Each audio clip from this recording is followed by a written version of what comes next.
Hello everyone. दोस्तों, UP triple SC के द्वारा 2026 में जो भी एग्ज़ाम कंडक्ट कराया जाने वाला है उसके हर एक एग्ज़ाम के लिए जो सिलेबस निकाल रहा है उसमें अगर आप देखेंगे ना तो एक सेक्शन आपको इतिहास का देखने को मिलेगा जीएस वाले सेक्शन में, यानी भाग 1 में। ओके, तो उसी सेक्शन को अभी हम लोग क्या कर रहे हैं कि जितना भी यूपी ट्रिपल एससी आज तक एग्ज़ाम कंडक्ट कराया है वो हर एक एग्ज़ाम में जो इतिहास से संबंधित सवाल पूछा हुआ है उन्हीं के पीवाईक्यूज़ को हम लोग सॉल्व करने की एक सीरीज़ स्टार्ट किए हैं। ओके, तो जो भी इतिहास में अगर आप देखेंगे तो उसको बेसिकली 3 पार्ट में डिवाइड किया गया है: प्राचीन इतिहास, मध्यकालीन इतिहास और आधुनिक इतिहास। तो प्राचीन इतिहास वाला जो भी पीवाईक्यूज़ का सेक्शन है वो ऑलरेडी मैंने फिनिश कर रखा है, उसको ख़त्म कर दिया है। तो आप लोग उसको प्ले लिस्ट में जाके देखेंगे अगर इसी चैनल पे तो आपको वो मिल जाएगा। ओके, तो अभी क्या कर रहे हैं हम लोग, तो मध्यकालीन इतिहास को थोड़ा सा होल्ड पे रख दिए हैं। अभी हम लोग आधुनिक इतिहास को फिनिश करने की कोशिश कर रहे हैं। उसका रीज़न ये है ना कि अगर आप एग्ज़ाम के पीवाईक्यूज़ को उठा के देखेंगे, एग्ज़ाम के सिलेबस को देखने की या समझने की कोशिश करेंगे तो आपको ये आइडिया तो लग ही जाएगा कि जो आधुनिक इतिहास है वो इस एग्ज़ाम के लिए सबसे ज़्यादा इंपॉर्टेंट है। अगर इन तीनों सेक्शन की बात किया जाए, प्राचीन इतिहास, मध्यकालीन इतिहास और आधुनिक इतिहास, अगर इन तीनों को मिलाया जाए और देखा जाए कि सबसे ज़्यादा सवाल किस सेक्शन से आपको देखने को ज़्यादा मिल रहा है तो आपको ये आइडिया लग जाएगा कि जो आधुनिक इतिहास है यानी जो मॉडर्न हिस्ट्री है वहाँ से आपको सबसे ज़्यादा सवाल देखने को मिलेगा। ओके, तो प्राचीन इतिहास के जितने भी सवाल हैं मैंने उसको करा दिया है। अब हम लोग आधुनिक इतिहास के सवाल को सॉल्व करने की कोशिश कर रहे हैं, उसको समझने की कोशिश कर रहे हैं, उसको एनालाइज करने की कोशिश कर रहे हैं। ओके, तो जो आधुनिक इतिहास है ये आज जो है ये 7वां लेक्चर है इसका। इसके 6 लेक्चर ऑलरेडी मैंने अपलोड कर दिए हैं अलग अलग सेक्शन के, अलग अलग टॉपिक के। तो जो आज का टॉपिक है स्टूडेंट, उसका नाम अगर आप देखेंगे तो बड़ा ही इंपॉर्टेंट है, वो बेसिकली क्रांतिकारी आंदोलन। ओके, क्रांतिकारी आंदोलन आज के टॉपिक का नाम है। यानी आप कह लीजिए इसे इंग्लिश में अगर आप कहना चाहें तो इसका हो जाएगा आपका रिवॉल्यूशनरी मोमेंट, यानी क्रांतिकारी आंदोलन या रिवॉल्यूशनरी मोमेंट। अगर आधुनिक इतिहास में देखा जाए तो यूपी ट्रिपल एससी इस वाले टॉपिक से बहुत ज़्यादा सवाल पूछा है कंपेयर टू पहले वाले जो कुछ टॉपिक मैंने कराया था। ओके, जैसे सबसे ज़्यादा इंपॉर्टेंट मैंने आपको पहले वाले लेक्चर में ही बता दिया था कि कौन कौन से टॉपिक जो हैं वो आपके एग्ज़ाम के लिए काफ़ी इंपॉर्टेंट हैं। तो उन्हीं टॉपिक में से एक टॉपिक ये भी है जो कि आपके एग्ज़ाम के लिए सबसे ज़्यादा इंपॉर्टेंट टॉपिकों में से एक है। ओके, तो बिना किसी देरी के हम लोग आज के लेक्चर के पहले सवाल की तरफ मूव करते हैं और देखते हैं कि इस टॉपिक से क्या सवाल पूछा गया है। ओके, तो पहला सवाल कह रहा है स्टूडेंट कि निम्नलिखित में से कौन सा क्रांतिकारी संगठन राम प्रसाद बिस्मिल से संबद्ध नहीं है। ओके, सवाल क्या कहना चाह रहा है कि राम प्रसाद बिस्मिल से इन चारों ऑप्शन में जो दे रखा है, जैसे कि पहला ऑप्शन है आपका Hindustan Republican Association, option B कह रहा है कि शिवाजी समिति, ऑप्शन सी कह रहा है अनुशीलन समिति, ऑप्शन डी कह रहा है मातृदेवी और ऑप्शन 5वां कह रहा है कोई नहीं। तो इन चारों ऑप्शन में से अगर देखिए तो वो पूछ रहा है, सवाल ये कहना चाह रहा है, ये पूछना चाह रहा है आपसे कि राम प्रसाद बिस्मिल इन चारों ऑप्शन में से किससे संबद्ध नहीं थे, यानी किस संगठन से वो जुड़े नहीं थे। ओके, तो हिंदुस्तान रिपब्लिकन एसोसिएशन की अगर बात किया जाए तो बेसिकली ये बिल्कुल इससे संबद्ध थे। कहने का मतलब है कि राम प्रसाद बिस्मिल जी जो हैं वो हिंदुस्तान रिपब्लिकन एसोसिएशन से जुड़े हुए थे, बात बिल्कुल सही है। शिवाजी समिति की बात किया जाए तो ये इससे भी जुड़े थे। अनुशीलन समिति की बात किया जाए तो अनुशीलन समिति जो है बेसिकली स्टूडेंट, अगर अनुशीलन समिति की बात किया जाए तो ये जो है ना मुख्य रूप से अगर देखा जाए तो बंगाल आधारित जो क्रांतिकारी संगठन था वो ये है। अनुशीलन समिति जो है ये मुख्य रूप से अगर देखें तो बंगाल में जो क्रांतिकारी आप कह लीजिए कि क्रांतिकारी जो समितियां थी या क्रांतिकारी जो आंदोलन चल रहे थे ये वहाँ से जुड़ा है। मुख्य रूप से अगर देखा जाए तो इसका जो एरिया आप कवर करने की जो एरिया थी वो मुख्य रूप से बंगाल वाले क्षेत्र में आपको ज़्यादा देखने को मिलेगी। मातृदेवी, ऑप्शन डी कह रहा है मातृदेवी। अगर मातृदेवी की बात किया जाए तो मातृदेवी जो है वो राम प्रसाद बिस्मिल जी के प्रारंभिक संगठनों में से एक था। यह मुख्य रूप से अगर देखा जाए तो शाहजहांपुर जो यूपी का एक ज़िला है बेसिकली उस वाले क्षेत्र में ये ज़्यादा सक्रिय था। कहने का मतलब ये है कि जो राम प्रसाद बिस्मिल जी का जन्म हुआ था वो शाहजहां वाले एरिया में हुआ था, शाहजहां जिला में हुआ था। तो ये वाला जो है ना प्रारंभिक उनके जो संगठनों में से एक था और ये उसी क्षेत्र में ज़्यादा सक्रिय था। यानी कहने का मतलब ये है कि राम प्रसाद बिस्मिल जी जो हैं वो हिंदुस्तान रिपब्लिकन एसोसिएशन से जुड़े थे। इसके अलावा ये शिवाजी समिति से जुड़े थे, इसके अलावा ये मातृदेवी से जुड़े थे, लेकिन ये अनुशीलन समिति से ये नहीं जुड़े थे। यही रीज़न है कि इसका जो करेक्ट आंसर हो जाएगा वो आपका ऑप्शन नंबर सी हो जाएगा। अनुशीलन समिति से रामप्रसाद बिस्मिल जी संबद्ध नहीं थे, यानी जुड़े नहीं थे। ओके, अगले सवाल पे हम लोग चलते हैं। इसका correct answer option number C है। अगला सवाल कह रहा है स्टूडेंट, द हेडक्वार्टर ऑफ अनुशीलन समिति इज एट, यानी अनुशीलन जो समिति है उसका मुख्यालय कहाँ है? वही अनुशीलन समिति जिससे रामप्रसाद बिस्मिल जी जुड़े नहीं थे। ओके, अनुशीलन समिति की अगर बात किया जाए तो सबसे पहले इसके बारे में थोड़ा सा बेसिक समझते हैं कि इसका जो स्थापना किया गया था वो 1902 में किया गया था। यह 1902 में स्थापित किया गया था, ये पॉइंट ध्यान रखिएगा।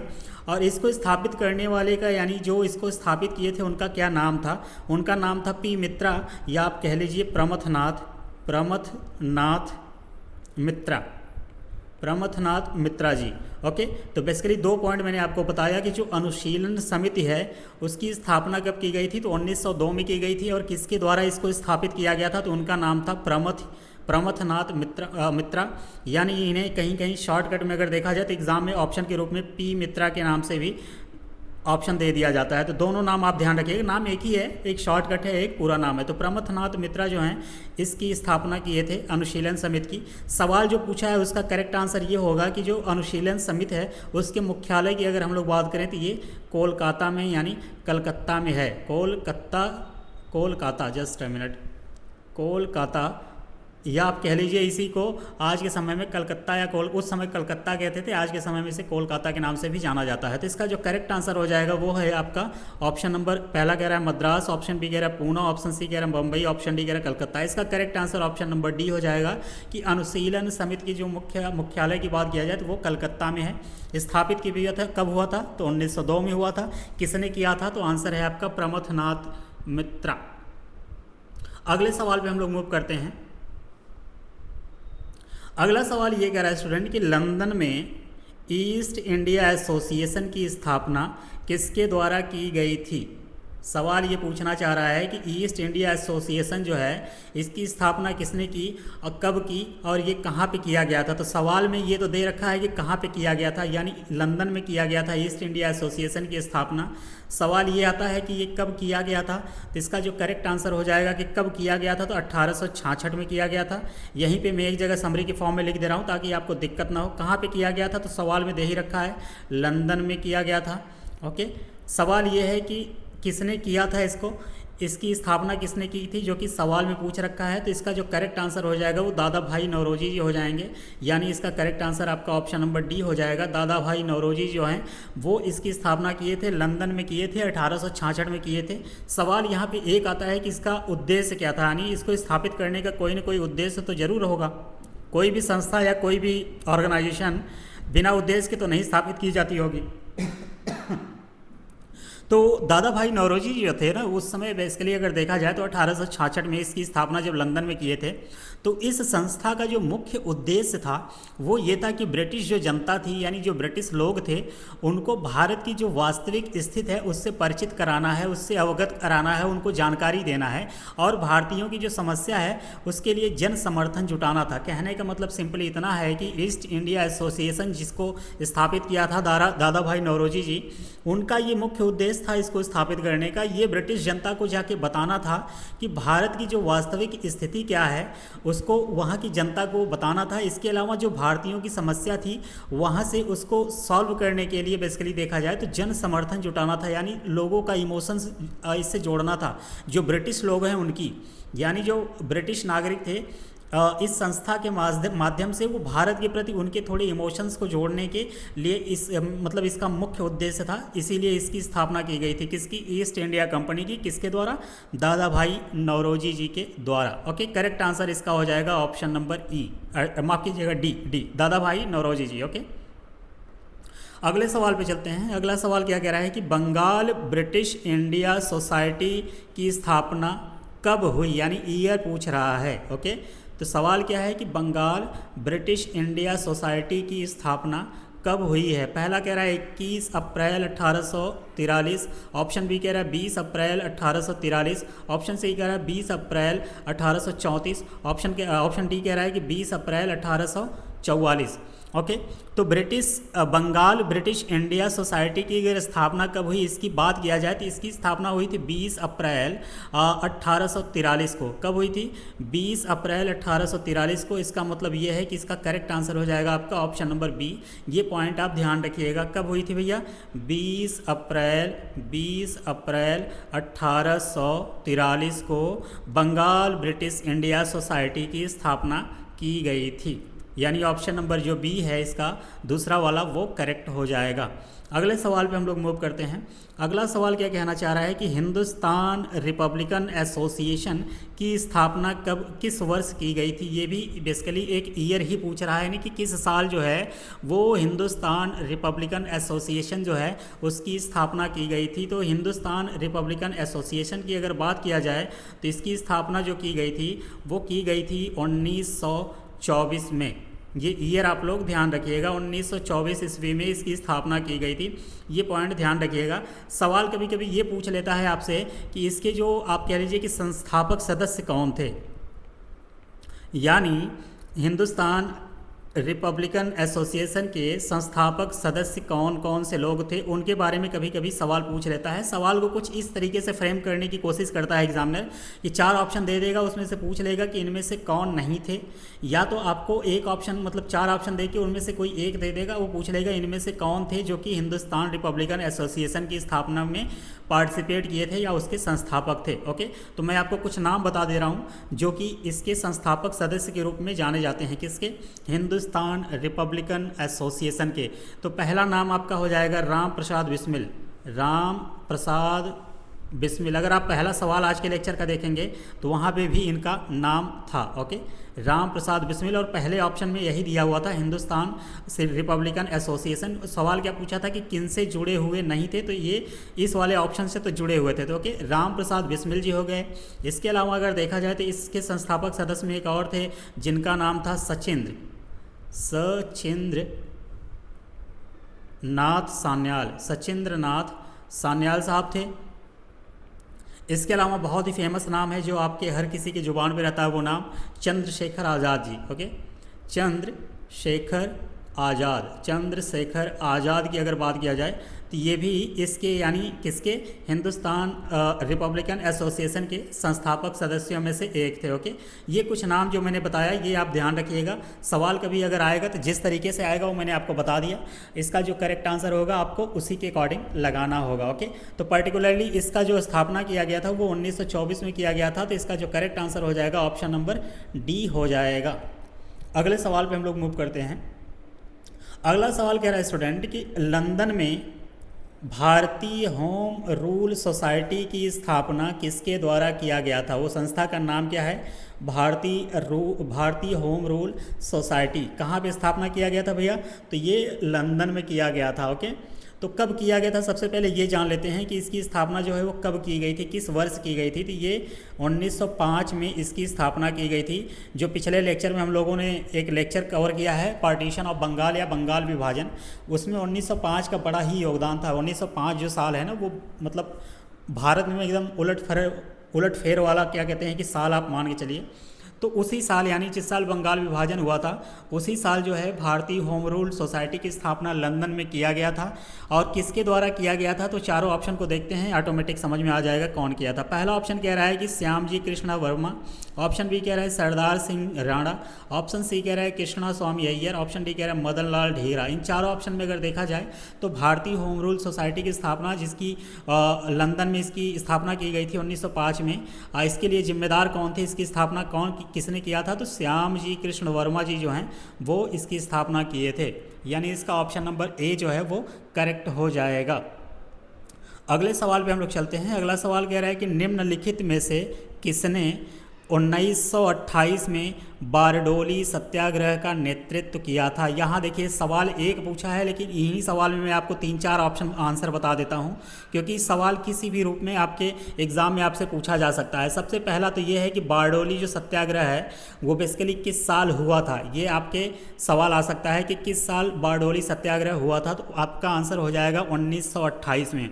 सवाल ये है कि बारडोली सत्याग्रह किस राज्य में हुआ था। आधुनिक अगर राज्य की बात किया जाए तो किस राज्य में हुआ था, ये बेसिकली गुजरात में हुआ था। ओके, गुजरात के बारडोली तालुका में हुआ था। सवाल आपसे ये पूछा जा सकता है कि इसका इस ऑर्गेनाइजेशन या माफ़ कीजिएगा, इस सत्याग्रह का, यानी जो ये रिवॉल्यूशन हो रहा था बारडोली सत्याग्रह, इसका नेतृत्व किसने किया था, तो वो मैं अभी आपको बता दूंगा। इसके अलावा एक सवाल और आपसे पूछा जा सकता है कि ये किसके विरोध में शुरू किया गया था। कोई सत्याग्रह अगर होता है तो किसी न किसी रीजन की वजह से होता है, यानी किसी न किसी विरोध की वजह से होता है। तो बेसिकली जो बारडोली सत्याग्रह है वो किसके विरोध में शुरू किया गया था, तो एक एक करके मैं आपको डिटेल में समझाने की कोशिश करता हूँ कि बारडोली जो सत्याग्रह है ये सबसे पहले कब हुआ था, तो मैंने आपको बता ही दिया, वो सवाल में भी दे रखा है 1928 में। कभी कभी ईयर ही आपसे पूछ लेता है कि किस साल हुआ था, तो 1928 ईस्वी में हुआ था। ये कहाँ पे हुआ था, तो ये गुजरात के बारडोली तालुका में हुआ था। बारडोली तालुका में हुआ था। ओके, बारडोली तालुका में ये हुआ था। अगला सवाल ये हो सकता है कि इसका नेतृत्व किसने किया था, तो इन चारों ऑप्शन में देख लेते हैं। पहला कह रहा है महात्मा गांधी जी, ऑप्शन बी कह रहा है जवाहरलाल नेहरू जी, ऑप्शन सी कह रहा है मोहम्मद अली जिन्ना, ऑप्शन डी कह रहा है सरदार वल्लभ भाई पटेल जी। ओके, तो इसका जो करेक्ट आंसर हो जाएगा कि बारडोली सत्याग्रह का जो नेतृत्व किया था वो किए थे सरदार वल्लभ भाई पटेल जी। ओके, ये पॉइंट ध्यान रखिएगा, इसका correct answer option number D हो जाएगा। अगला जो पॉइंट मैं आपको बताने वाले हूँ वो ये है कि बारडोली सत्याग्रह को मतलब आप कह लीजिए कि इसका उद्देश्य क्या था, माफ़ कीजिएगा, किसके विरोध में किया गया था। तो बेसिकली क्या था ना कि वहाँ के जो किसान थे उस तालुका के, यानी बारडोली तालुका के ओके, बारडोली तालुका के जो किसान थे, किसानों द्वारा बेसिकली अगर देखा जाए, किसानों द्वारा भूमि कर यानी लैंड टैक्स में वृद्धि के विरोध में इसको शुरू किया गया था। लैंड टैक्स में वृद्धि के विरोध में इस सत्याग्रह का आयोजन किया गया था। ओके, बारडोली सत्याग्रह अगर रीजन आपसे पूछे कि मतलब किस वजह से इसकी शुरुआत हुई थी, तो किसानों द्वारा जो लैंड टैक्स था, भूमि कर था, उसमें वृद्धि कर दी गई थी वहाँ के जमींदारों के द्वारा, वहाँ के रूलर के द्वारा। तो उसी के विरोध में इसका शुरुआत किया गया था। इसको लीड किसने किया था, तो सरदार वल्लभ भाई पटेल जी। एक पॉइंट आपको और यहाँ आता है कि पहले इनका नाम वल्लभ भाई पटेल था, बाद में इनके नाम के आगे सरदार वर्ड जोड़ दिया गया। तो यहाँ की जो महिलाएं हैं, बारडोली सत्याग्रह के समय जो वहाँ की महिलाएं थी, जब ये सत्याग्रह सफलतापूर्वक आप कंक्लूड कर लीजिए आयोजित हो गया था, यानी ये इस जो सत्याग्रह है ये सफल हो गया था, यानी जो ये वृद्धि की मतलब भूमि कर में जो वृद्धि की गई थी उसको कम कर दी गई। तो वहाँ की जो महिलाएं थी वो वल्लभ भाई पटेल को सरदार का एक तमगा दे दी, यानी एक सरदार का जो उपाधि है वो इनको दे दिया गया था। तो सरदार वल्लभ भाई पटेल को मतलब वल्लभ भाई पटेल को सरदार वल्लभ भाई पटेल कहने वाला जो सत्याग्रह था वो कौन था, बारडोली सत्याग्रह, और ये वहाँ की महिलाओं ने ही इनको ये उपाधि दी थी। अच्छा, ये पॉइंट भी आपसे पूछा जा सकता है कि वहाँ की महिलाओं ने तो दी थी लेकिन इसको गांधी जी ने इनको समर्पित किया था। कहने का मतलब है कि उन महिलाओं के बिहाफ पे गांधी जी ने इनको सरदार की उपाधि दिया था। ओके, ये पॉइंट आपका हो जाएगा और यही आपका ऑप्शन नंबर डी जो है वो करेक्ट हो जाएगा इस पर्टिकुलर सवाल के लिए। ओके, तो सवाल एक है, यहाँ पे कितने आप देखिए कि कितने पॉइंट उस पर्टिकुलर पॉइंट से निकल के आते हैं, उस पर्टिकुलर इंसिडेंट से निकल के आते हैं, ये आपके रिसर्च पर डिपेंड करता है। अगले सवाल पे हम लोग मूव करते हैं। अगला सवाल क्या कह रहा है स्टूडेंट कि गदर पार्टी भारत की स्वतंत्रता के उद्देश्य से एक प्रारंभिक क्रांतिकारी आंदोलन था। सबसे पहले ये कहना चाह रहा है सवाल में कि जो गदर पार्टी थी वो भारत की स्वतंत्रता के उद्देश्य से एक प्रारंभिक क्रांतिकारी आंदोलन था। अगला सवाल क्या कह रहा है कि इसका मुख्यालय जो है वो कहाँ स्थित था। पहला ऑप्शन कह रहा है लाहौर में, ऑप्शन बी कह रहा है लंदन में, ऑप्शन सी कह रहा है सैन फ्रांसिस्को जो कि यूएसए में है, USA United state of America, option D कह रहा है कलकत्ता। तो गदर पार्टी के बारे में थोड़ा सा जान लेते हैं कि गदर पार्टी जो है बेसिकली इसकी जो स्थापना की गई थी, कब की गई थी, तो इसकी स्थापना जो है वो 1913 में की गई थी। ये पॉइंट आप ध्यान रखिएगा। गदर पार्टी की जो स्थापना की गई थी स्टूडेंट वो 1913 में किया गया था। सवाल ये आपका आ जाएगा इसके संस्थापक कौन कौन थे, तो इसके जो संस्थापक थे उनका नाम था लाला हरदयाल। इसके साथ साथ एक इंसान और थे इसी से जुड़े हुए जो कि आगे चल करके इसके सचिव बने थे, उनका नाम था बेसिकली लाला हरदयाल के अलावा सोहन सिंह भाकना।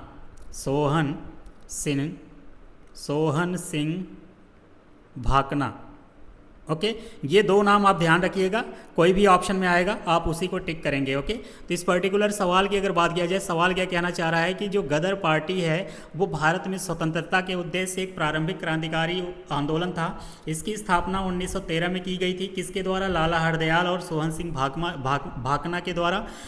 तो इसका मुख्यालय कहाँ था? तो ये इसका मुख्यालय जो था वो अमेरिका के सैन फ्रांसिस्को में था। यानी ऑप्शन नंबर जो सी है इस पर्टिकुलर सवाल का करेक्ट आंसर हो जाएगा कि गदर पार्टी का जो मुख्यालय है वो सैन फ्रांसिस्को अमेरिका में था। ओके, कौन संस्थापक थे और कौन किस वर्ष इसकी स्थापना की गई थी ये मैंने आपको बता दिया। अगले सवाल पे हम लोग चलते हैं।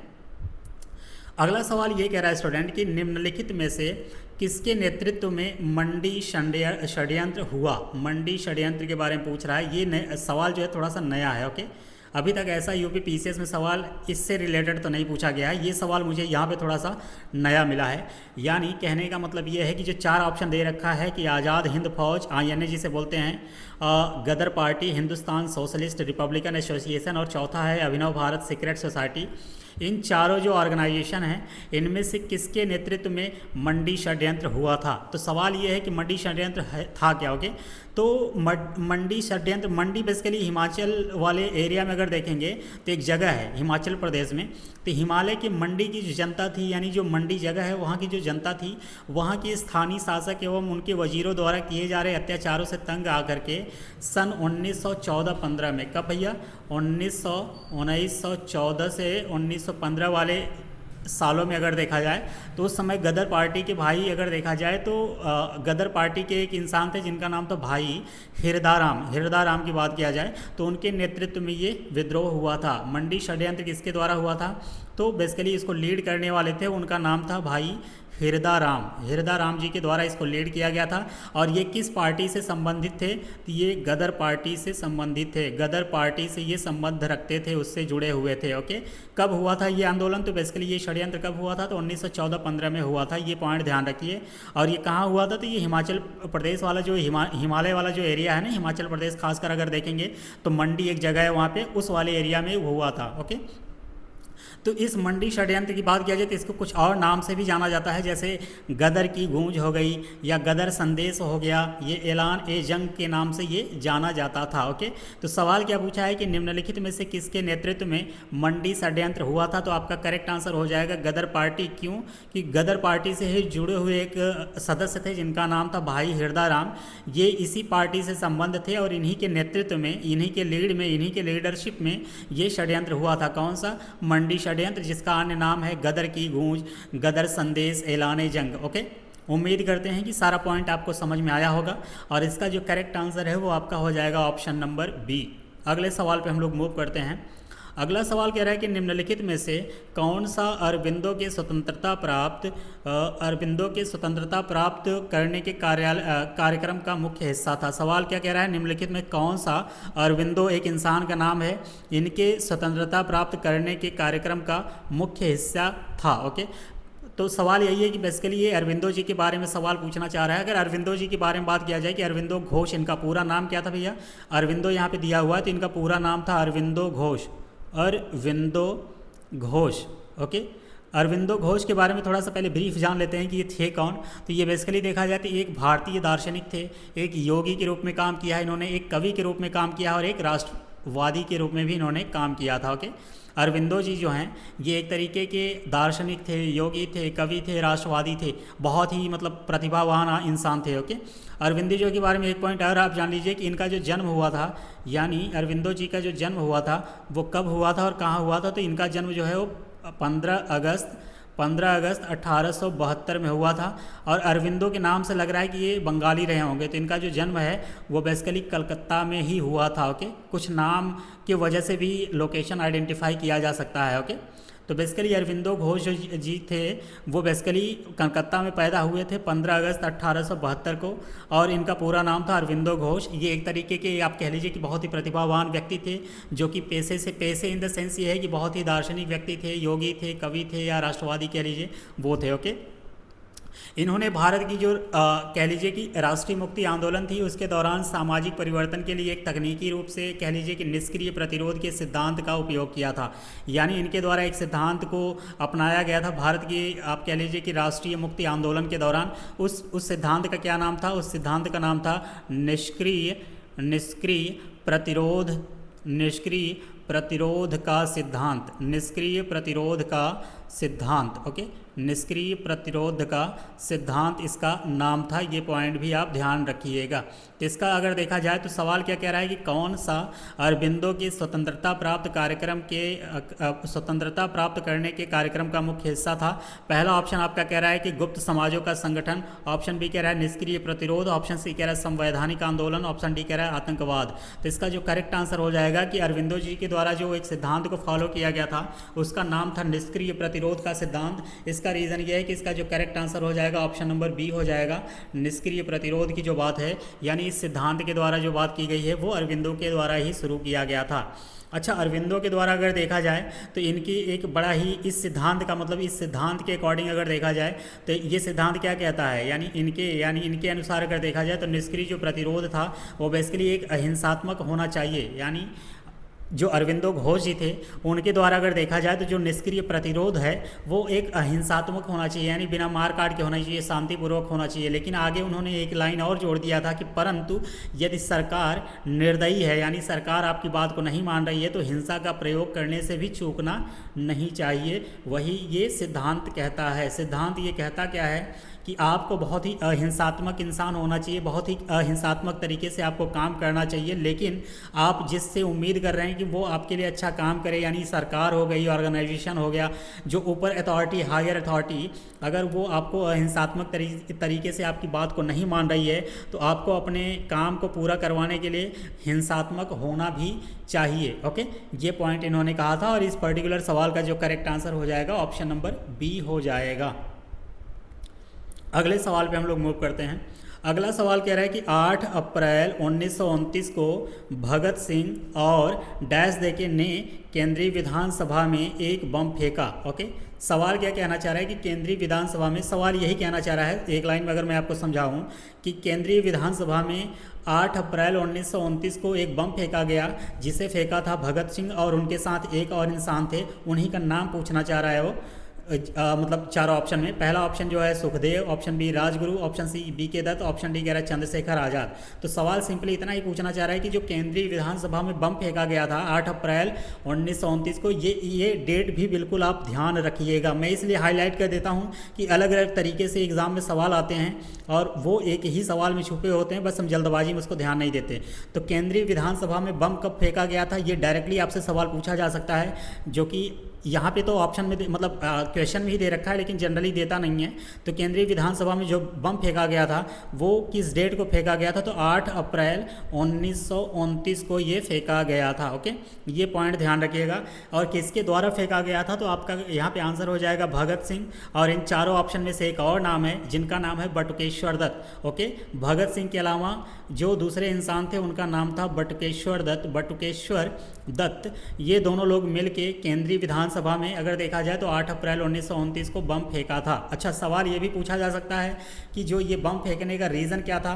तो उद्देश्य इसका यही था कि जो कि उनके पत्र में समझाया गया है कि इस पर्टिकुलर आप कह लीजिए विधानसभा में बम फेंकने का ये उद्देश्य नहीं था कि वहाँ पे किसी व्यक्ति को मार दिया जाए। ओके, मारने का बिल्कुल वो नहीं था। वहाँ पे सिंपली इनका ये कहना ही था भगत सिंह जी का कि इस बम को फेंकने का एकमात्र मुख्य उद्देश्य था कि वहाँ की जो बहरी सरकार थी उनको सुनाना था। यानी कहने का मतलब है कि बहरे को सुनाना था और विदेशी जो सरकार है उसको कठोर शोषण की याद दिलाना था कि आप बहुत ज़्यादा शोषण कर रहे हो हमारे देश में, उस चीज़ को याद दिलाना था। और उनकी जो बातें हैं यानी वो उन क्रांतिकारियों की बातें आप नहीं सुन रहे हो तो वो जो आप बहरे हो गए हो आपको सुनाना था। यही रीज़न था कि भगत सिंह और बटुकेश्वर दत्त दोनों लोगों ने मिलकर 8 अप्रैल 1929 को केंद्रीय विधानसभा में एक बम फेंका था।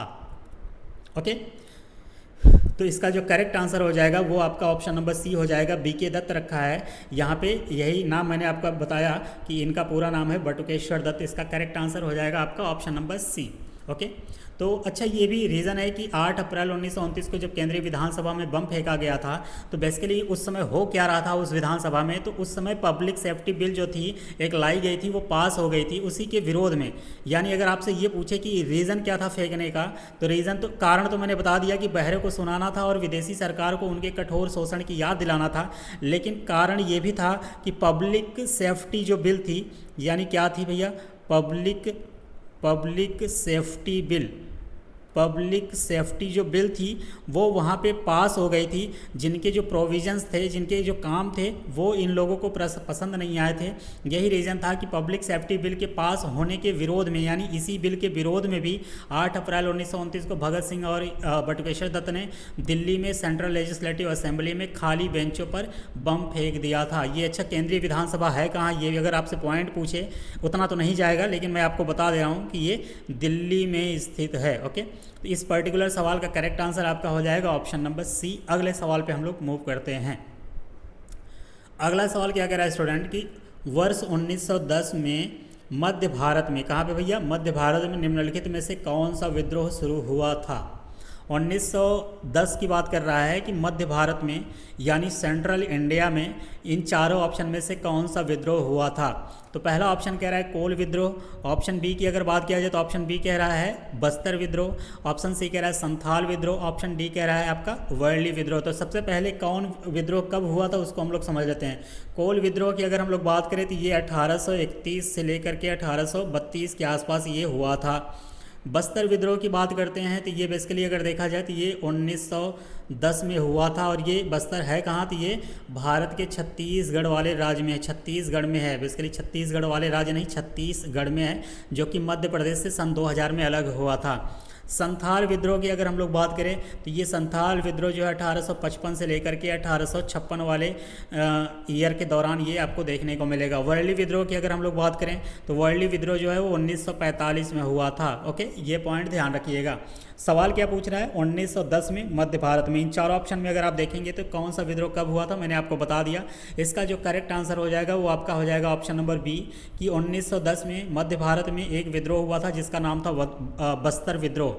यह ब्रिटिश राज के खिलाफ एक आदिवासी विद्रोह था, ये पॉइंट भी आप ध्यान रखिएगा।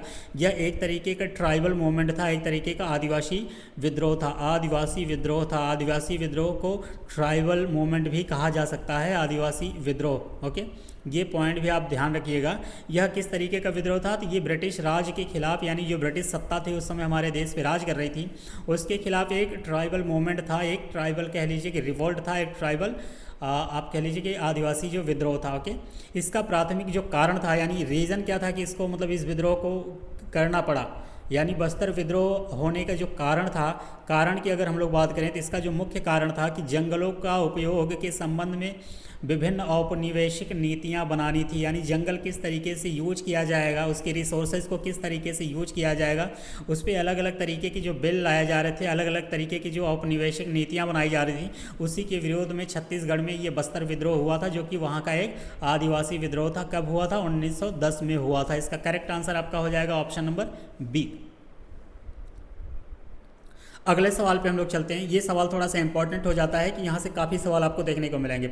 सवाल क्या कहना चाह रहा है, सवाल ये कह रहा है कि जो काकोरी विद्रोह, काकोरी मामले में पकड़े जाने वाले अशफाक उल्ला खां को किस जेल में कैद किया गया था।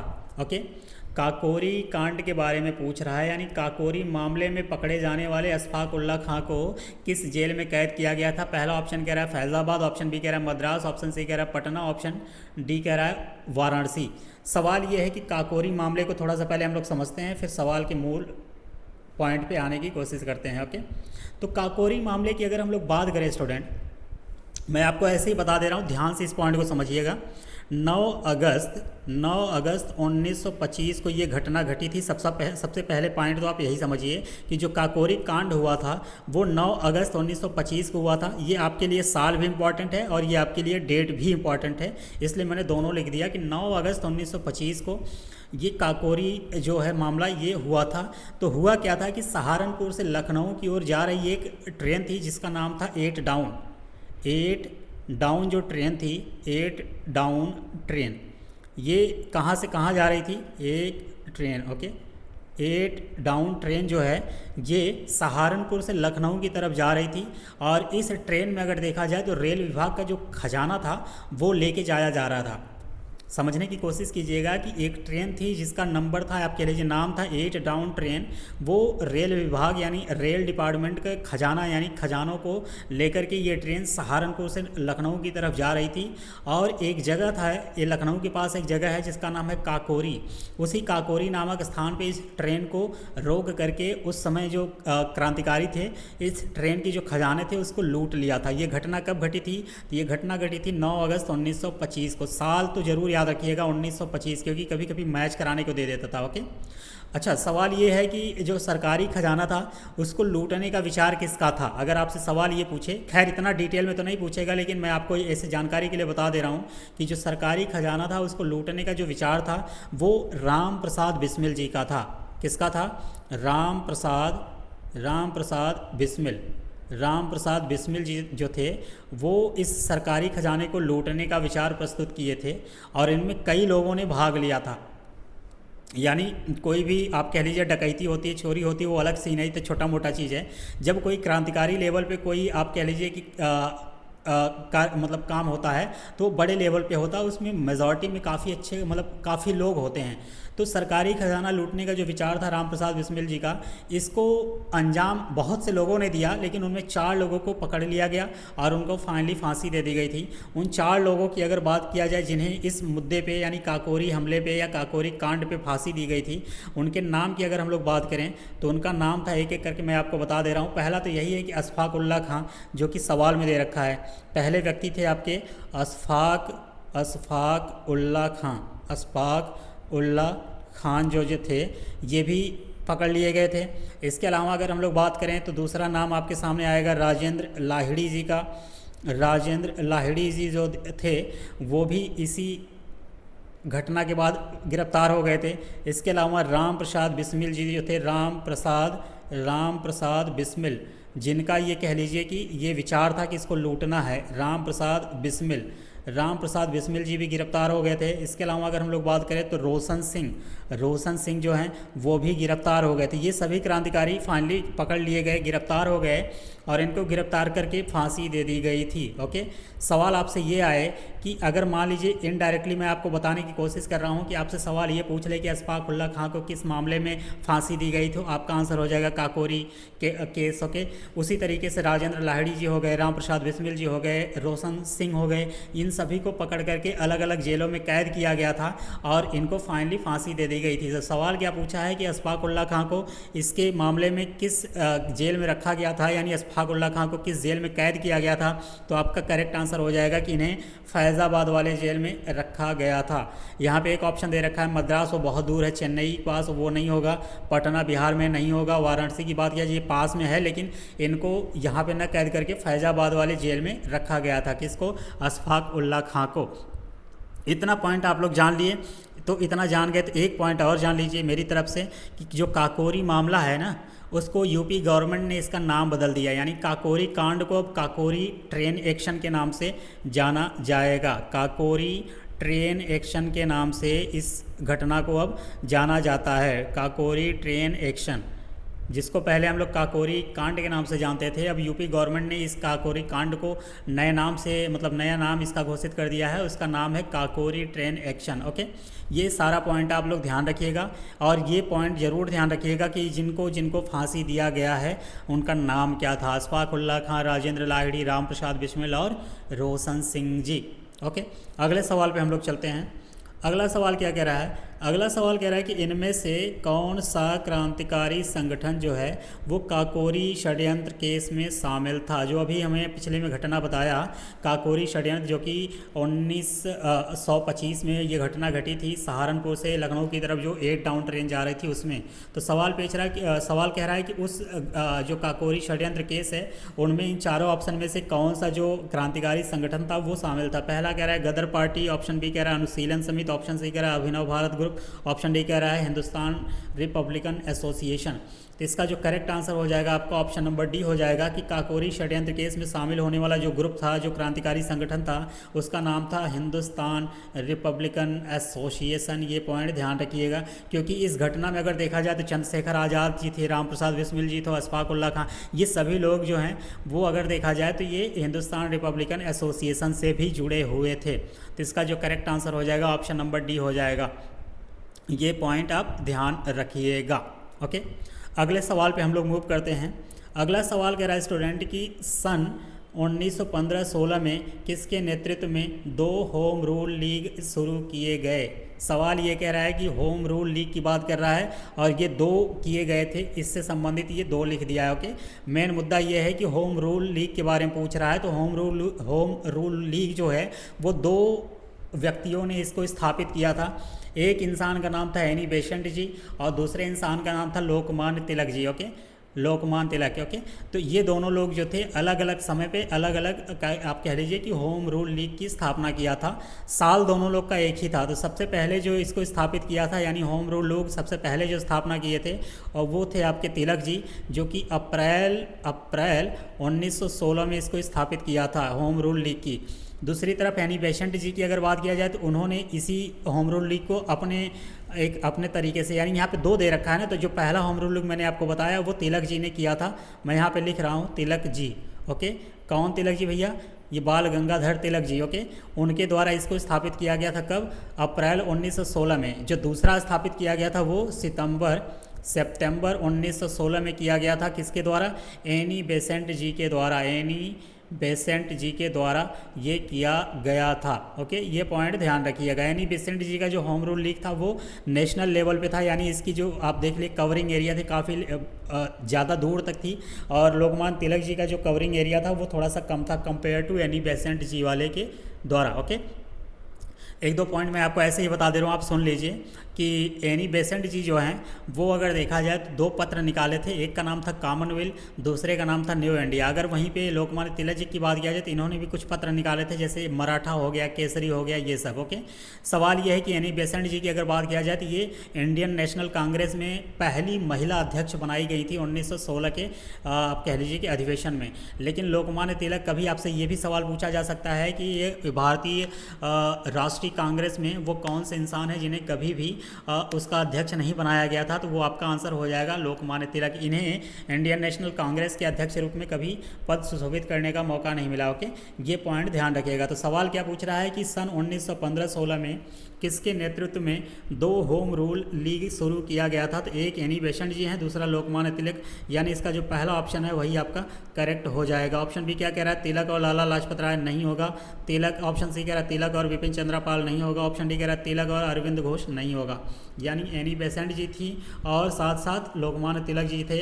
ये दोनों लोगों ने अलग अलग अपना होम रूल लीग की स्थापना की थी अलग अलग समय पे। ओके, ये पॉइंट मैंने आपको बता दिया, आपको कन्फ्यूजन नहीं होना चाहिए। जो भी पॉइंट मैं आपको बता रहा हूँ, मेरी अपनी उम्मीद है, मेरी अपनी समझ है कि आपको कन्फ्यूजन में नहीं रखना है, जो हो बहुत क्लियर एंड क्रिस्टल हो। ओके, अगले सवाल की तरफ हम लोग मूव करते हैं। अगला सवाल कह रहा है कि 1908 ईस्वी में मुजफ्फरपुर में न्यायाधीश किंग्सफोर्ड की हत्या करने का प्रयास किसके द्वारा किया गया है। सवाल ये है कि जो मुजफ्फरपुर जगह है वो है कहाँ। तो ये बेसिकली आज के समय में देखिए तो ये बिहार में है, उस समय भी बिहार में ही था, लेकिन ये है कि बिहार में है। ओके, तो मुजफ्फरपुर जो है वो बिहार में है। 1908 में ये घटना घटी थी। क्या घटना घटी थी कि एक इंसान थे, बेसिकली 2 लोग मिल के उस समय के एक न्यायाधीश थे मुजफ्फरपुर के, जिनका नाम था किंग्सफोर्ड, उनकी हत्या करने का प्रयास किया गया। ओके, वो कौन कौन से, वही आपसे सवाल पूछना चाह रहा है। यानी उनकी हत्या का जो प्रयास किया गया था उनमें कौन कौन से लोग शामिल थे उसकी बात कर रहा है। तो पहला ऑप्शन कह रहा है प्रफुल्ल चाकी और खुदीराम बोस। ऑप्शन बी कह रहा है खुदीराम बोस और भगत सिंह। ऑप्शन सी कह रहा है भगत सिंह और सुखदेव। ऑप्शन डी कह रहा है प्रफुल्ल चाकी और भगत सिंह। तो इसका जो करेक्ट आंसर हो जाएगा कि प्रफुल्ल चाकी और खुदीराम बोस जी जो हैं ये दोनों लोग मिलकर के न्यायाधीश किंग्सफोर्ड की हत्या का प्रयास किए थे मुजफ्फरपुर में 1908 में। करेक्ट आंसर आपका हो जाएगा ऑप्शन नंबर ए। ओके, सवाल इसके बाद क्या हुआ कि रिजल्ट, जब उन्होंने ये घटना को अंजाम दिया था तो ये तो बाल बाल बच गए थे। न्यायाधीश जो किंग्सफोर्ड साहब थे जिनका ये लोग हत्या करना चाह रहे थे, ये फाइनली उसमें अगर देखा जाए तो बहुत आसानी से मतलब बच गए थे, लकली बच गए थे आसानी से, इन द सेंस कि है लकली किसी तरीके से ये बच गए थे। बम किसी और गाड़ी पे जाके गिर गया था। ओके, तो हुआ क्या था कि बम जो है वो गलती से कैनेडी की गाड़ी पे जाके गाड़ी पे जा गिरा, और वहाँ पे उनकी जो बीवी थी और उनकी जो बच्ची थी, बिटिया थी, उन दोनों की मृत्यु हो गई। कैनेडी वही थे जो कि भारतीय आज़ादी में भारत की तरफ थोड़ा सा सहानुभूति रखते थे। वो थे तो अंग्रेजी, लेकिन वो भारत की तरफ थोड़ी सहानुभूति उनकी थी। ओके, तो उनकी जो महिला मतलब उनकी जो बीवी थी और उनकी जो बिटिया थी, उन दोनों की मृत्यु हो गई थी। और जो ये न्यायाधीश किंग्सफोर्ड साहब थे, बेसिकली इनके ऊपर जिनको ये लोग मारना चाह रहे थे, तो इनकी हत्या करना चाह रहे थे, ये इसमें बच गए थे।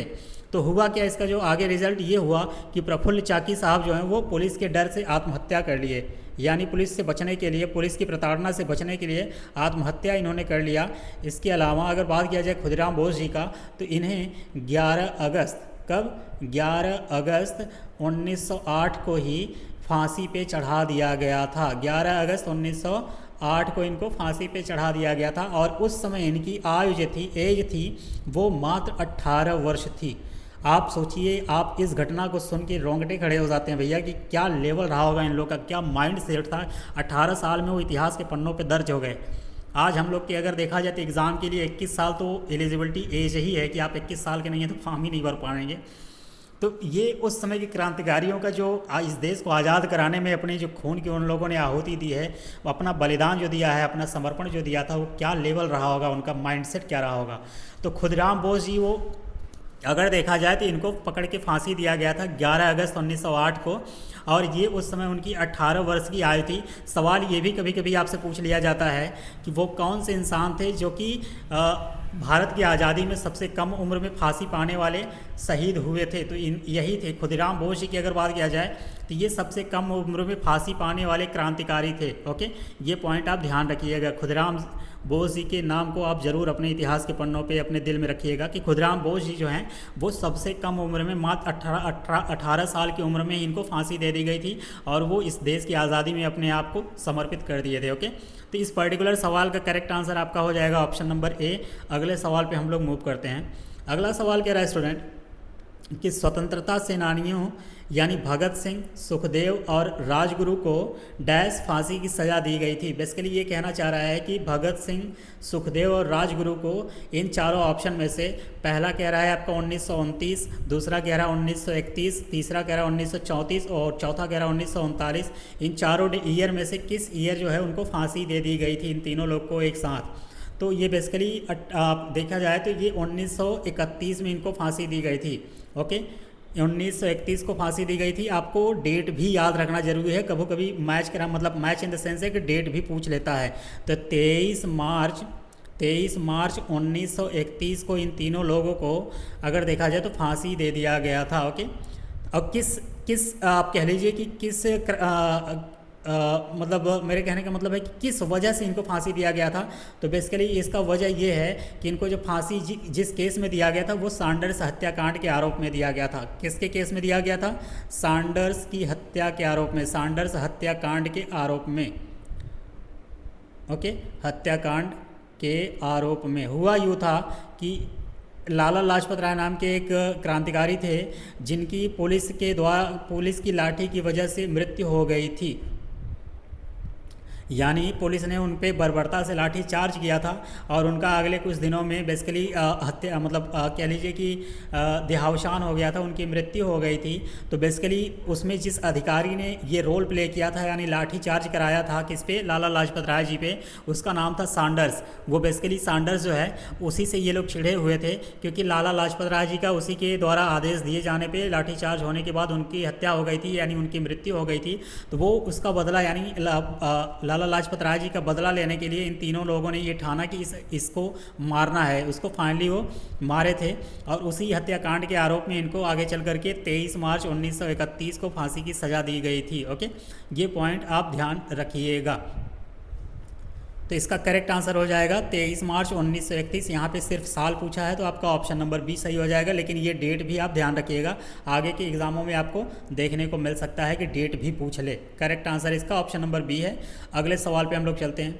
अगला सवाल कह रहा है कि निम्नलिखित में से कौन एक भारतीय राष्ट्रीय आंदोलन के क्रांतिकारी नेता नहीं थे। क्रांतिकारी का मतलब वो है बेसिकली कि जो मतलब बढ़ चढ़ के हिस्सा ले, प्रॉपर तरीके से मार काट किसी भी कंडीशन को आए, जैसे भगत सिंह हो गए, चंद्रशेखर आज़ाद जी हो गए, ये सब क्या थे, क्रांतिकारी थे उस लेवल के। ओके, तो सवाल कह रहा है कि भारतीय राष्ट्रीय आंदोलन में क्रांतिकारी नेता नहीं थे। तो एक एक करके हम लोग देख लेते हैं। पहला कह रहा है चंद्रशेखर आज़ाद जी थे, सूर्यसेन जी चटगांव रिवॉल्यूशनरी वाला किए थे, ये भी थे। भगत सिंह बिल्कुल थे ही, इनका नाम बहुत फेमस है। इसका मतलब ये है कि ऑप्शन नंबर जो डी है वो गोपाल कृष्ण गोखले जो है वो क्रांतिकारी नेता के कैटेगरी में नहीं आते, यानी कहने का मतलब ये उन क्रांतिकारी नेताओं में नहीं थे। ओके, ये थे कौन, तो गोपाल कृष्ण गोखले जी की अगर बात किया जाए तो ये बेसिकली अगर देखा जाए तो गोपाल कृष्ण गोखले जी जो हैं वो गांधी जी के राजनीतिक गुरु जी थे। गांधी जी के राजनीतिक गुरु थे। कौन भैया, गोपाल कृष्ण गोखले। ओके, गोपाल कृष्ण गोखले। और इनके ये किसके चेला थे, तो एक रानाडे साहब थे, महादेव गोविंद रानाडे, उनके ये शिष्य थे, लेकिन ये गांधी जी के राजनीतिक गुरु भी थे। ओके, ये पॉइंट आप ध्यान रखिएगा। तो इसका correct answer option number D हो जाएगा। अगले सवाल पे मूव करते हैं।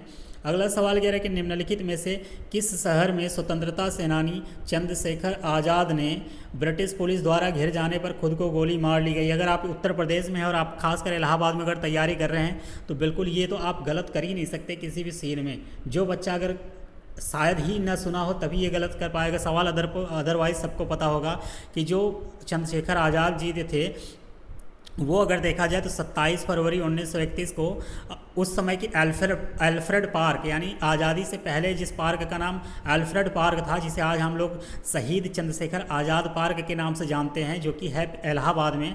तो स्वतंत्रता प्राप्ति के बाद जो इलाहाबाद वाला ये जो अल्फ्रेड पार्क है, इसका नाम बदल करके शहीद चंद्रशेखर आज़ाद पार्क रखा गया था। इसी पार्क में अगर देखा जाए तो 27 फरवरी 1931 को कई क्रांतिकारियों ने वहाँ पे बैठ के आगे के संगठन के बारे में, आगे की जो कार्यक्रम कैसे किया जाएगा उसके बारे में चर्चा कर रहे थे। उसी के दौरान जो है ब्रिटिश पुलिस ने इन सभी को चारों तरफ से घेर लिया और उसी के दौरान क्या हुआ कि चंद्रशेखर आज़ाद जी की जो अपनी पर्सनल पिस्टल थी उनसे वो निकाल के फायरिंग करना शुरू किए। बाकी क्रांतिकारी तो वहाँ से भाग गए, लेकिन फायरिंग करने के दौरान ये इतने घिर चुके थे कि कंडीशन ये आई कि लास्ट मोमेंट में इनके पास सिर्फ एक गोली बची। तो इन्होंने ये चाहा कि मैं अंग्रेज़ों के प्रति अगर देखा जाए तो उनको समर्पित करने से अच्छा बेहतर यह है कि उन्होंने अपनी मौत को गले लगाना ज़्यादा बेहतर समझा। यही रीज़न है कि वो आखिरी गोली से इन्होंने अपने सर पे मार के आत्महत्या कर ली और अपने आप को शहीद कर लिया। ओके, तो बेसिकली जो इसका करेक्ट आंसर हो जाएगा कि ब्रिटिश पुलिस द्वारा घिर जाने पे खुद को गोली मार ली, वो शहर कौन सा है, तो आपका आंसर हो जाएगा इलाहाबाद, ऑप्शन नंबर बी, क्योंकि इलाहाबाद में ही शहीद चंद्रशेखर आज़ाद पार्क जो है वो है। ओके, उन्हीं के सम्मान में इसका अल्फ्रेड पार्क पहले नाम था आज़ादी से पहले, बाद में इसको चेंज करके शहीद चंद्रशेखर आज़ाद पार्क रख दिया गया। ये घटना कब घटी थी, तो ये पॉइंट आप ध्यान रखिएगा। ये घटना घटी थी 27 फरवरी को, और ईयर कौन सा था, ईयर वही था 1931। यानी जो सारे जो क्रांतिकारी शहीद थे, जो टॉप लेवल के उस समय थे, जो इस देश में अपनी जान की बाजी लगा दी, वो सभी लोग 1931 में अगर देखा जाए तो काफ़ी हद तक मतलब ये 27 फरवरी को ये अपने आप को गोली मार लिया, और 23 मार्च को जो है 1931 में भगत सिंह, सुखदेव और राजगुरु जी को फांसी दे दिया गया था। तो जितने फेमस लोग थे 1931 में, उसमें से कुछ लोगों के देहावसान हो गया था, अपने आप को शहीद वो कर लिए थे। ओके, तो इसका करेक्ट आंसर जो है ऑप्शन नंबर बी हो जाएगा। अगले सवाल पे हम लोग मूव करते हैं। अगला सवाल क्या कह रहा है कि निम्नलिखित में से किस क्रांतिकारी द्वारा द फिलॉसफी ऑफ बम्ब नामक प्रसिद्ध लेख लिखा गया था। अगर इसी का हिंदी रूपांतरण देखा जाए कि द फिलॉसफी ऑफ बम्ब को क्या बोलते हैं, तो बम का दर्शन, इसी को हिंदी में बोलते हैं बम का दर्शन, इसी को अंग्रेजी में बोलते हैं द फिलॉसफी ऑफ द बम्ब। तो सवाल कह रहा है कि इन चारों ऑप्शन में से किसने इसकी रचना की थी। पहला ऑप्शन है आपका यशपाल, दूसरा कह रहा है भगवती चरण बोहरा, ऑप्शन सी कह रहा है भगत सिंह, ऑप्शन डी कह रहा है सुरसेन। तो इसका जो करेक्ट आंसर हो जाएगा भगवती चरण बोहरा जी जो हैं उन्होंने ही बम का दर्शन यानी द फिलॉसफी ऑफ बम नामक प्रसिद्ध लेख लिखा था। और ये बात एक पॉइंट ये भी इंपॉर्टेंट है कि भगवती चरण बोहरा जी का जो मृत्यु हुआ था वो बम के ही चपेट में आने से हो गया था। ओके, बम का दर्शन नामक बुक इन्होंने लिखा था और बम के ही चपेट में आने से इनकी फाइनली मृत्यु हो गई थी। तो इसका ऑप्शन नंबर बी जो है वो करेक्ट हो जाएगा। अगले सवाल पे हम लोग मूव करते हैं। अगला सवाल कह रहा है कि वर्ष 1904 में किसने क्रांतिकारियों के गोपनीय समिति के रूप में अभिनव भारत का आयोजन किया था? यानी अभिनव भारत की मतलब आयोजन जो है इन चारों ऑप्शन में से किसके द्वारा किया गया था? पहला ऑप्शन कह रहा है वीडी सावरकर, ऑप्शन बी कह रहा है प्रफुल्ल चाकी, ऑप्शन सी कह रहा है सचिंद्र सान्याल, ऑप्शन डी कह रहा है रास बिहारी बोस। इन चारों में अगर देखा जाए तो अभिनव भारत जो है वो बेसिकली एक तरीके का क्या था, गोपनीय समिति था, यानी गुप्त समाज था। इसकी स्थापना कब की गई थी? तो 1904 में की गई थी। किन के द्वारा की गई थी? तो 3 भाई थे, उन तीनों भाइयों का मैं नाम बता दे रहा हूँ। पहले का नाम था आपका विनायक दामोदर सावरकर। दूसरे भाई का नाम था गणेश दामोदर सावरकर। तीसरे भाई का नाम था आपका नारायण दामोदर सावरकर। ये तीनों भाइयों के द्वारा ही अभिनव भारत समिति का गठन किया गया था। ओके, तो अगर आपसे सवाल पूछे कि अभिनव भारत का गठन किसके द्वारा किया गया है, तो उसमें सबसे ज़्यादा नाम जो आता है ऑप्शन में वो विनायक दामोदर सावरकर आता है। इन्हीं का शॉर्टकट नेम दे रखा है यहाँ पे वीडी सावरकर साहब। तो इसका करेक्ट जो आंसर हो जाएगा ऑप्शन नंबर ए हो जाएगा।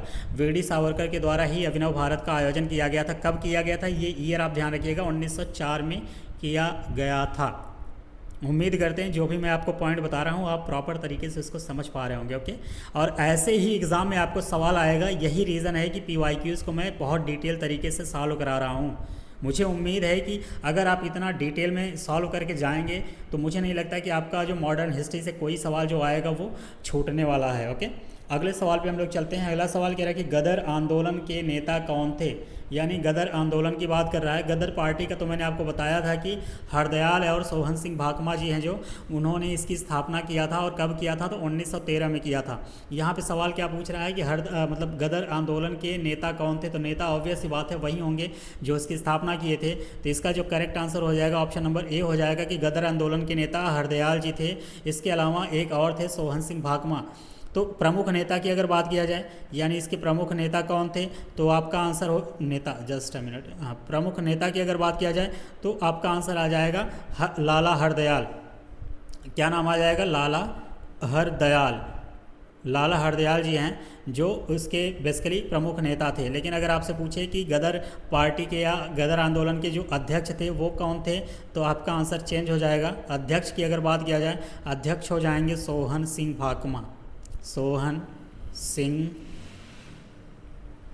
भाकना। ओके, ये दोनों पॉइंट आप ध्यान रखिएगा। और इन्हीं दोनों लोगों के द्वारा मिलकर के 1913 में गदर पार्टी के स्थापना किया गया था। अच्छा, एग्जैक्ट डेट अगर आपसे पूछे कि गदर पार्टी की स्थापना कब की गई थी, तो आपका आंसर हो जाएगा 1 नवंबर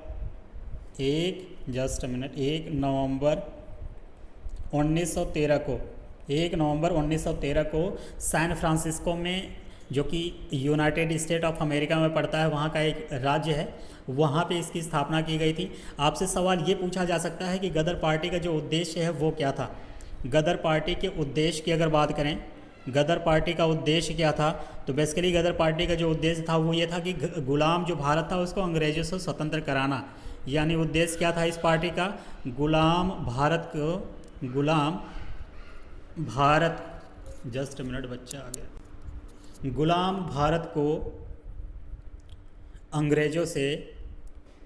अंग्रेज़ों से स्वतंत्र कराना या मुक्त कराना, स्वतंत्र कराना। गुलाम भारत को अंग्रेज़ों से स्वतंत्र कराना ही इस पर्टिकुलर पार्टी का, यानी गदर पार्टी का या गदर आंदोलन का मुख्य उद्देश्य था। ओके, इसका करेक्ट आंसर आपका हो जाएगा ऑप्शन नंबर ए। हरदयाल जी जो हैं वो गदर आंदोलन के प्रमुख नेताओं में से एक थे। अगले सवाल पे हम लोग चलते हैं। अगला सवाल कह रहा है कि अपराधियों के रूप में नहीं बल्कि राजनैतिक बंदियों के रूप में इलाज की मांग करते हुए किस क्रांतिकारी की जेल में 64 दिन उपवास के बाद मृत्यु हो गई थी? इन चारों ऑप्शन में कह रहा है जतिन दास, अनंत गुप्ता, पुलिन दास या विनय बोस।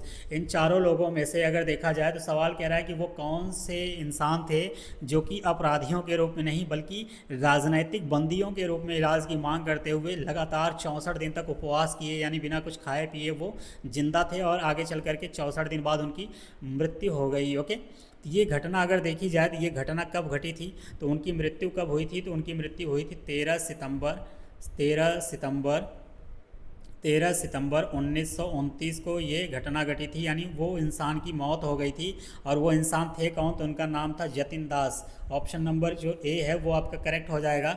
जतिन दास जी ने ही ये कहा था बेसिकली, अगर देखा जाए। और सवाल ये भी आपसे पूछा जा सकता है कि ये किस घटना के तहत ऐसे मतलब आप कह लीजिए कि इनके ऊपर मुकदमा चला था जिसकी वजह से इनको जेल में 64 दिन उपवास के दौरान इनकी मृत्यु हो गई थी। तो HSRA यानी हिंदुस्तान सोशलिस्ट रिपब्लिकन के ये क्रांतिकारी नेता थे। पहला पॉइंट तो ये हो जाएगा कि ये हिंदुस्तान सोशलिस्ट रिपब्लिकन एसोसिएशन से जुड़े हुए एक नेता थे और उन पर भी लाहौर षड्यंत्र केस का मुकदमा संयुक्त रूप से चल रहा था। वही मुकदमा जिसपे भगत सिंह, सुखदेव और राजगुरु जी को बेसिकली अगर देखा जाए तो उन पे भी ये मुकदमा चलाया गया था। ओके, तो HSR के ये क्रांतिकारी नेता थे और इन पर लाहौर षड्यंत्र केस का मुकदमा चल रहा था। किस केस का? लाहौर षड्यंत्र केस का मुकदमा इनपी के ऊपर चलाया जा रहा था। ओके, जतिन दास के ऊपर। और जतिन दास ने इसी केस के दौरान जेल में रहते हुए 64 दिन उपवास करने के बाद अंत में इनकी मृत्यु हो गई 13 सितंबर 1929 को। ओके, ये पॉइंट ध्यान रखिएगा। इसका करेक्ट आंसर आपका हो जाएगा ऑप्शन नंबर ए। अगले सवाल पे हम लोग चलते हैं। अगला सवाल वापस में रिपीट कर दिया है कि 1908 में खुदीराम बोस और प्रफुल्ल चाकी ने मुजफ्फरपुर में किस ब्रिटिश जज पर बम मारा और उसे मारने का प्रयास किया जो पहले कलकत्ता के मुख्य प्रेसिडेंसी मजिस्ट्रेट थे।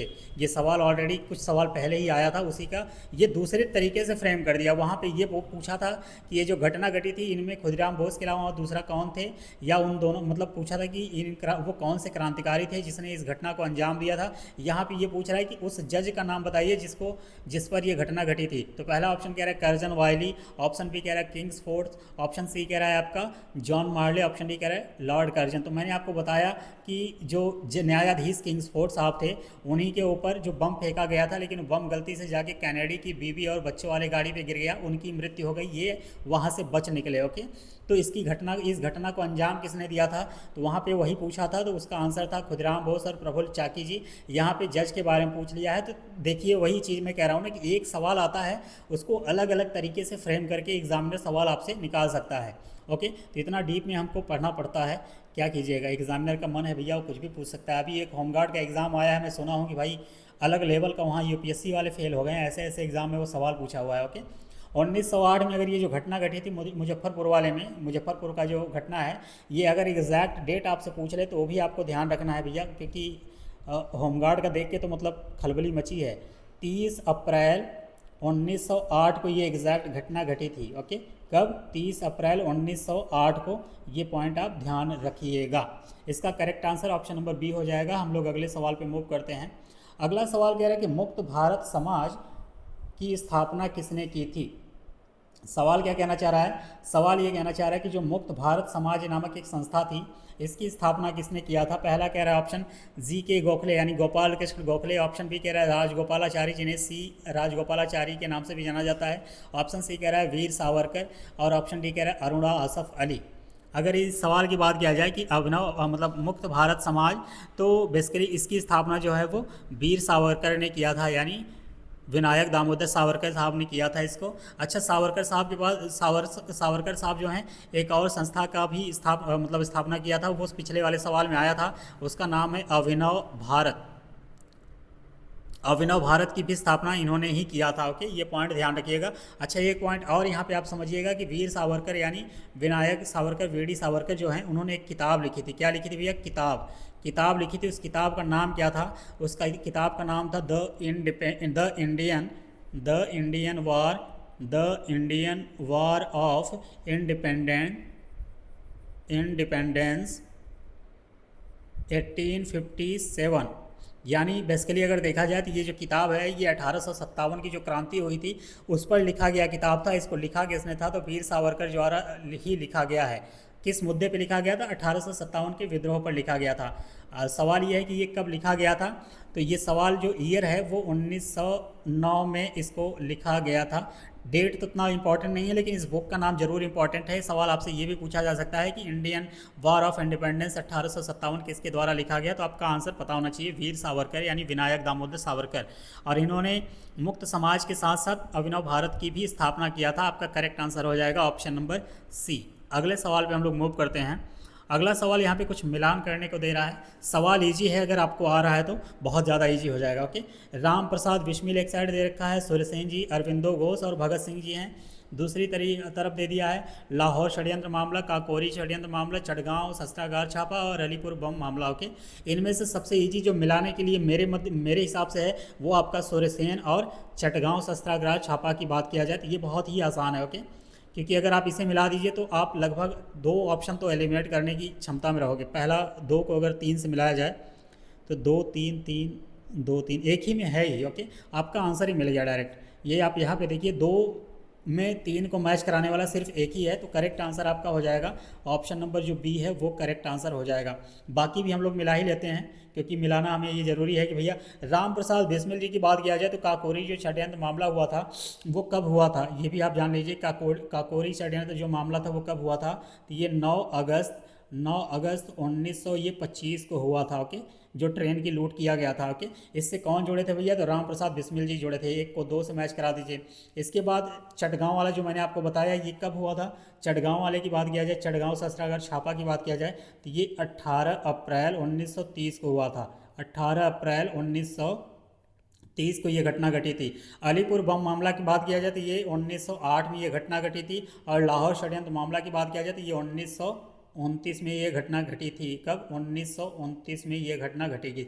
चारों घटना का ईयर वर्ष आप ध्यान रखिएगा क्योंकि सवाल किसी भी रूप में आपसे पूछा जा सकता है। अरविंदो घोष की अगर बात किया जाए तो अरविंदो घोष जो हैं वो अलीपुर बम मामले से संबंधित थे। और भगत सिंह की बात किया जाए तो ये भी लाहौर षड्यंत्र मामले से जुड़े थे। वही लाहौर षड्यंत्र जिसको अभी मैं बताया कि जो जतिन दास थे जिन्होंने 64 दिन तक लगातार भूखे रखे अपनी मृत्यु दे दी, मृत्यु को प्राप्त हो गए थे।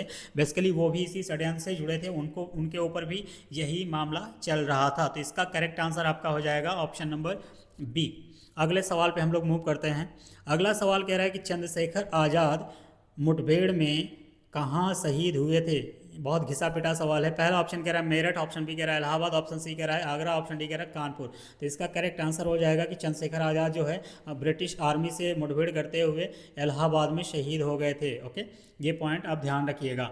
अब सवाल ये भी पूछा जा सकता है कि कब हुए थे, तो कई बार मैंने आपको बताया कि 27 फरवरी 1931 को हो गए थे। कहाँ पे हुए थे, तो अल्फ्रेड पार्क में, जिसे अब शहीद चंद्रशेखर आज़ाद पार्क के नाम से जाना जाता है। अगले सवाल पे हम लोग चलते हैं।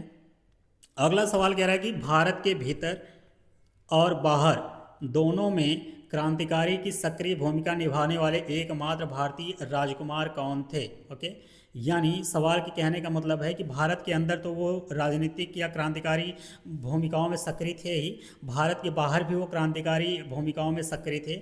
उनमें से पूछ रहा है कि एकमात्र भारतीय राजकुमार वो कौन थे। तो पहला ऑप्शन कह रहा है आपका कि राजा कुंवर सिंह, ऑप्शन बी कह रहा है राजा महेंद्र प्रताप, ऑप्शन सी कह रहा है छत्रपति शाहू, ऑप्शन डी कह रहा है नाना साहेब। ओके, अगर देखा जाए कि भारत के भीतर और बाहर दोनों में क्रांतिकारी भूमिकाओं में सक्रिय रहने वाले एकमात्र राजा थे तो वो आपका ऑप्शन हो जाएगा ऑप्शन नंबर बी जो है राजा महेंद्र प्रताप होंगे इसके करेक्ट आंसर। उसका रीज़न ये है कि इन्होंने अगर देखा जाए यानी राजा महेंद्र प्रताप जी जो हैं वो दिसंबर 1915, कब, दिसंबर 1915 में भारत की प्रथम निर्वासित अस्थाई सरकार की घोषणा जो है वो काबुल में किया था। कहाँ पे किया था, काबुल, जो कि आज के समय में देखिए तो अफगानिस्तान में है। और क्या वहाँ पे निर्वासित अस्थाई सरकार की घोषणा कर दी थी और इसी सरकार की ये राष्ट्रपति के रूप में चुने गए थे। यानी कहने का मतलब ये भारत में तो काम कर ही रहे थे क्रांतिकारी भूमिकाओं में, ये भारत के बाहर भी हिस्सा ले रहे थे। ओके, विदेश जाने वाले सबसे ज़्यादा बार जाने वाले विदेशी यात्रा करने वाले राजाओं में से एक ये भी थे, राजा महेंद्र प्रताप जी। इसका correct answer option number B हो जाएगा। अगले सवाल पे हम लोग चलते हैं। अगला सवाल कह रहा है स्टूडेंट कि महाराष्ट्र में 1900 में वेडी सावरकर यानी विनायक दामोदर सावरकर द्वारा स्थापित गुप्त समाज को कहा जाता था। सवाल ये थोड़ा सा यहाँ पे जो ईयर दे रखा है, ईयर थोड़ा सा गलत है। 1900 में नहीं है गुप्त समाज की स्थापना। सवाल ये है कि ये 1899 हो जाएगा। 1899 में इसकी स्थापना की गई थी। मैं आपको ऐसे ही पॉइंट बता दिया, इस पॉइंट को आप समझते रहिएगा। सवाल ये है कि पूछना क्या चाह रहा है भैया, सवाल ये कह रहा है कि गुप्त समाज को कहा जाता था क्या, जो कि विनायक दामोदर सावरकर के द्वारा स्थापित किया गया था। तो महाराष्ट्र में गुप्त समाज की स्थापना 1899 में किया गया था। और देखा जाए तो इसे 1899 में शामिल किया गया था। इसी गुप्त समाज को क्या कहा जाता था, सवाल यही पूछ रहा है। तो इसका जो करेक्ट आंसर हो जाएगा ऑप्शन नंबर ए कह रहा है अनुशीलन समिति, ऑप्शन बी कह रहा है मित्र मेला, ऑप्शन सी कह रहा है डेक्कन शिक्षा समाज, ऑप्शन डी कह रहा है सत्य शोधक समाज। तो इसका जो करेक्ट आंसर हो जाएगा आपका मित्र मेला हो जाएगा। मित्र मेला की जो स्थापना है वो 1899 में किया गया था। ओके, इसी मित्र मेला ही जो है 1904 में एक गुप्त सभा अभिनव भारत के रूप में बदल परिवर्तित हो गया। यानी यही 1904 में आगे चल करके अगर देखा जाए तो 1904 में अभिनव भारत के रूप में बन गया। अभिनव भारत के रूप में इसका नाम चेंज हो गया, अभिनव भारत। तो सवाल आपसे ये भी पूछा जा सकता है कि मित्र मेला की स्थापना किसने की, तब भी आपका आंसर हो जाएगा विनायक दामोदर सावरकर। आपसे ये पूछे कि अभिनव भारत की स्थापना किसने की, तब भी आपका आंसर हो जाएगा वीडी सावरकर जी। ओके, यही मित्र मेला है जिसकी स्थापना हुई थी कब, 1899 में। लेकिन यही जो मित्र मेला है ये आगे चल करके 1904 में अभिनव भारत के रूप में अपने नाम को परिवर्तित कर लिया। ओके, इसका जो बेसिकली अगर देखा जाए तो गणपति उत्सव मनाने के सिलसिले में इसका शुरुआत किया गया था, किसका, अभिनव भारत का। ओके, इसका करेक्ट आंसर हो जाएगा आपका मित्र मेला, ऑप्शन नंबर बी, जिसकी स्थापना किए थे विनायक दामोदर सावरकर द्वारा 1899 में किया गया था। किस राज्य में किया गया था, तो महाराष्ट्र में। ये पॉइंट भी आपके लिए इंपॉर्टेंट है। ओके, अगले सवाल पे हम लोग मूव करते हैं। अगला सवाल कह रहा है स्टूडेंट कि 18 अप्रैल 1930 को हुई चिट्टग्राम सत्याग्रह छापे की घटना का नेतृत्व डैश ने किया था, जिसमें क्रांतिकारियों ने डपारा में स्थित पुलिस शस्त्रागार पर कब्जा कर लिया था। ओके, सवाल बेसिकली बड़ा इंटरेस्टिंग है और इस सवाल को हम लोग थोड़ा सा समझने की कोशिश करते हैं। कह रहा है कि 18 अप्रैल 1930 को जो चिट्टग्राम शस्त्रागार छापेमारी हुई थी, तो पहला पॉइंट तो आपको यहीं से निकल जाएगा कि चिट्टग्राम शस्त्रागार छापे की जो तिथि थी एक्चुअल में वो कब थी, तो आपका आंसर हो जाएगा 18 अप्रैल 1930 को। यानी कहने का मतलब है ये जो छापा पड़ा था इसकी एग्जैक्ट डेट क्या थी, तो आपका आंसर होना चाहिए 18 अप्रैल 1930 को। ज़्यादातर ये ईयर आप ध्यान रखिएगा, क्योंकि कभी कभी जब टफ बनाएगा एग्जामिनर, जब टफ सवाल बनाएगा ना, तो आपको मैचिंग कराने को दे देगा, ये घटना दे देगा और सामने उसके आपको ईयर दे देगा, साल दे देगा, डेट दे देगा। ओके, ये समझने की कोशिश कीजिएगा। मैं तरीका आपको बता रहा हूँ कि किस तरीके के एग्जामिनर जो होते हैं वो सवाल फ्रेम करने के मूड में होते हैं। तो चिट्टग्राम शस्त्रागार छापेमारी जो हुई थी वो 18 अप्रैल 1930 को हुई थी। सवाल ये कह रहा था इस घटना का जो नेतृत्व किया था वो कौन किए थे, जिसके द्वारा क्रांतिकारियों ने डपारा में स्थित पुलिस शस्त्रागार पर कब्जा कर लिया गया था। ओके, पहला ऑप्शन क्या कह रहा है, चित्तरंजन दास, ऑप्शन बी कह रहा है गणेश घोष, ऑप्शन सी कह रहा है बाघा जतीन। बाघा जतीन वही हैं जिन्होंने मतलब 64 दिन तक आप कह लीजिए कि भूखे रह करके अपनी जान दे दी थी। इसके अलावा ऑप्शन डी जो है वो लास्कर दत्ता जी की बात कर रहा है। तो इसका जो है वो करेक्ट आंसर हो जाएगा, किसकी अगुवाई में पूछ रहा है, तो इसका करेक्ट आंसर हो जाएगा Ganesh Ghosh, option number B. Ganesh Ghosh की अगुवाई में ही अगर यानी इनके ही नेतृत्व में 18 अप्रैल 1930 को चिट्टग्राम शस्त्रागार छापे की जो घटना है वो उसको अंजाम दिया गया था। ओके, तो करेक्ट आंसर आपका ऑप्शन नंबर बी हो जाएगा। तो उम्मीद करते हैं दोस्तों ये लेक्चर आपको अच्छा लग रहा होगा और ये सीरीज़ आपको एग्ज़ाम के लिए बेनिफिशियल फील हो रही होगी। ऐसा मेरा उम्मीद है कि आपको ये ज़रूर लग रहा होगा इसको सॉल्व करने के बाद कि आपके जो कॉन्सेप्ट हैं वो ज़्यादा से ज़्यादा क्लियर हो रहे हैं उस पर्टिकुलर टॉपिक को लेकर के। ओके, तो आज का जो ये टॉपिक था रिवॉल्यूशनरी मूवमेंट, यानी आप जो आज के लेक्चर को हम लोगों ने कवर किया है उसके जितने सवाल थे मैंने सारे फिनिश कर दिए, इसीलिए ये थोड़ा सा लेंदी लेक्चर हो गया है। अब हम लोग अगले लेक्चर में जो भी आएगा इसका आधुनिक इतिहास का, अब हम लोग महात्मा गांधी जी के द्वारा किए गए कार्यों के बारे में अध्ययन करेंगे। यानी one of the most important modern history के अगर टॉपिक में देखा जाए तो ये टॉपिक आपको देखने को मिलेगा।